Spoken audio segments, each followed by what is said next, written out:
Mas Abrang, hidup di lingkungan yang tak percaya Tuhan ini sangat kompleks ya bagi orang yang memang tidak punya pegangan atau sandaran yang seperti episode selanjutnya, episode kemarin yang kita bahas. Nah, bagaimana seorang bertahan hidup di antara lingkungan yang memang tidak mempercayai Tuhan ya, bahwa adanya Tuhan atau mengimani, mungkin dia percaya Tuhan tapi kayak nggak mengimani Tuhan lah, bahwa Tuhan itu ada dan memiliki kehidupan di lingkungan yang tidak percaya Tuhan maupun di lingkungan yang toksik.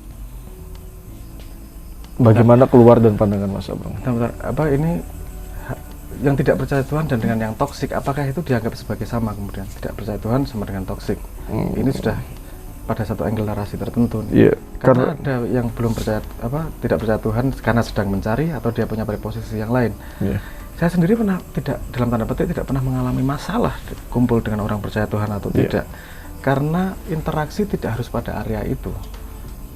Agama sendiri mengatakan gini, kalau kamu percaya Tuhan itu fondasi loh. Output yang harus output yang kemudian dilakukan adalah kamu menjadi manusia yang bermanfaat. Output yang bisa dilihat oleh orang. Karena kepercayaan Tuhan itu gimana sih? Sekarang gini, percaya sama Tuhan itu proofingnya gimana? Saya nggak yakin orang yang ngomong percaya sama Tuhan itu benar-benar percaya. Tuhan. Karena itu statement di mulut itu sederhana. Saya mau ngomong saya bisa terbang ya bisa, tapi kan proofingnya bisa terbang beneran. Tapi orang percaya Tuhan itu gimana sih? Karena sepemahaman saya, percaya Tuhan itu tidak hanya urusan mulut. Mulut itu paling gampang. Dan kita nggak benar-benar bisa tahu. Yang bisa dilihat adalah pada actionnya. Artinya percaya pada Tuhan, itu entitas Tuhan hadir. Kalau percaya sama Tuhan. Artinya semua kegiatannya, semua apa yang dia lakukan, itu mempertimbangkan kehadiran Tuhan tersebut. Itu baru bukti dari kepercayaan. Saya sendiri kalau ditanyain, kamu benar percaya Tuhan? Semoga ya.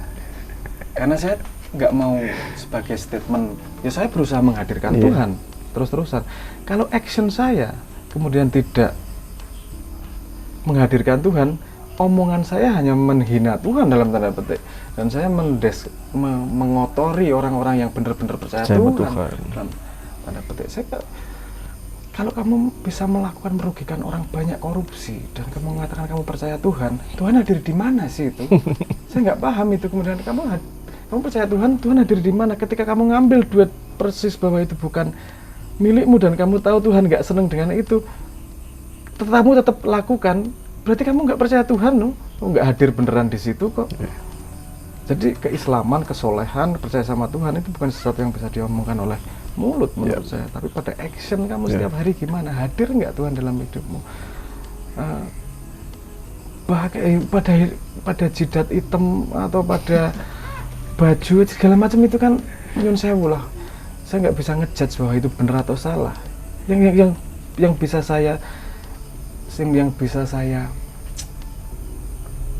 ambil sebagai bobot adalah fungsimu di society. Apakah kamu membantu pertumbuhan saya, apakah kita saling ngasih apa dan seterusnya. Jangan lupa loh, yang society yang dianggap paling islami justru bukan negara Islam. Tapi dia melakukan apa yang dipreposisikan oleh Islam. Karena dia melakukan Islam sebagai hipotesis dari menata society. Tidak hanya sebagai sesuatu di mulut yang untuk nyalahin orang. Tapi actionnya benar-benar bahwa dia tidak mendasarkan ngomongnya dengan identitas Islam. Identitas itu dalam tanda petik, identitasmu kalau masih Islam itu juga belum Islam. Mohon maaf ini ngomong agak kontroversial nih. Karena dengan mengenal Tuhan, identitasmu seharusnya jagat, menyerah ketidakadaan Tuhan, atau identitasnya bukan lagi manusia berbeda, agama berbeda, bahkan nggak ada identitas yang berbeda dengan pohon.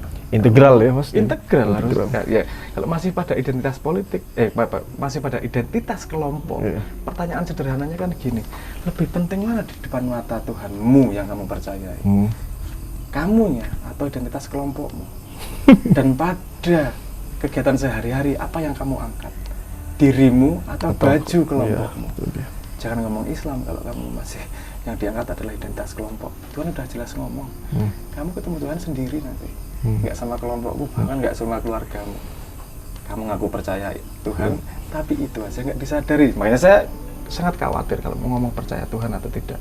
Yang berani saya katakan bahwa saya berusaha sebisa mungkin menghadirkan Tuhan dalam setiap apa yang saya lakukan. Tidak sempurna, pasti. Makanya saya nggak berani malah ngotorin itu. Yang saya bisa lihat adalah, yuk kita bareng-bareng angkat yuk. Kalau misalnya kita belum sempurna sekarang, anak cucu kita mungkin lebih baik. Kalau kamu belum percaya Tuhan misalnya ya, belum percaya Tuhan saat ini sebagai deklarasimu, saya nggak tahu.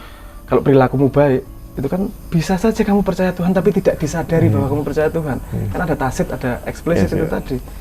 Dan kadang-kadang tidak percaya Tuhan, itu bukan urusan Tuhannya. Ini yang perlu disadari. Tapi urusan orang-orang yang merasa pembawa Tuhan itu.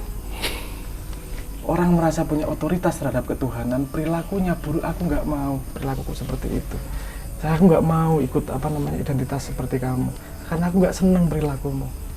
Kalau orang Islam sendiri belum merepresentasikan nilai Islam yang universal, justru kamu tidak berdakwah, justru kamu menjauhkan orang-orang yang pengen kenal Tuhan yang Maha Pengasih, Penyayang dan seterusnya. Kok mengerikan sih Tuhanmu kayak gitu tuh. Kan gitu, jadi ini bisa jadi pembicaraan yang lebih kompleks ini dalam tanda petik lah. Tapi stick saya seperti itu, bahwa kalau saya berkumpul sama siapapun, yang saya sadari pertama bahwa Tuhan mengizinkan dia hadir, karena dia ada, dia satu dari sejuta sperma yang ada, dan dia yang dipilih sama Tuhan untuk menjadi manusia. Pasti ada gunanya, pasti Tuhan ada maksudnya. Dan untuk menghakimi sesama murid tidak bisa mengisi rapat teman. Yang bisa adalah, ya gimana kita saling bisa berkontribusi. Kalau belum dirimu yang sekarang, mungkin besok. Dan saya tidak berani mengatakan bahwa dirimu yang sekarang paling baik juga. Siapa tahu dengan kita bergaul terus, mencoba untuk memecahkan masalah. Musuhku bukan kamu, tapi musuhnya adalah masalah. Siapa tahu dalam perjalanan itu kamu tumbuh menjadi sesuatu yang lebih baik. Dan saya bisa menyadari juga saya bisa menjadi yang lebih baik. Saya merasa kita semua adalah murid, dan bareng-bareng untuk menuju Tuhan dengan perjalanan kita masing-masing. Paham saya seperti itu. Kalau kita punya konstruksi berpikir seperti itu, rasanya tidak mudah untuk menyalahkan orang ya, Mas. Gak berani menyalahkan orang. Dan sulit. Sulit, gak berani. Saya paling takut menyalahkan orang itu. Yang saya bisa menyalahkan itu kedangkalan, kebodohan. Itu begini Bu, kebodohan saya tidak menyalahkan. Orang yang tidak mau tumbuh itu yang saya paling nelongsor pada petik lah. Kok nggak mau tumbuh sih? Bahwa kamu keadaan, kalau orang bodoh nggak masalah, kalau mau tumbuh itu dalam perjalanan. Gini loh, orang yang menganggap petunjuk menuju Tuhan itu adalah Tuhan. Apa maksud saya? Jadi maksudnya gini, jalan menuju Tuhan kayak jalan menuju Bandung.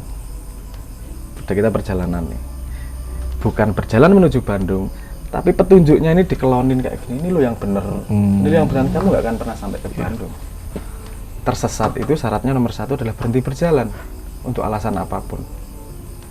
Kalau nggak pernah berhenti berjalan, ketemu jalan buntu yang balik tuh, salah jalan yuk cari jalan yang lebih baik tuh, itu nggak tersesat.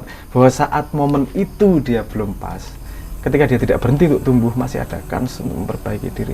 Tapi kalau dia sudah merasa benar, dan itu kuda-kuda untuk menyalahkan orang lain. Orang yang sudah merasa benar itu mampu menyalahkan orang lain.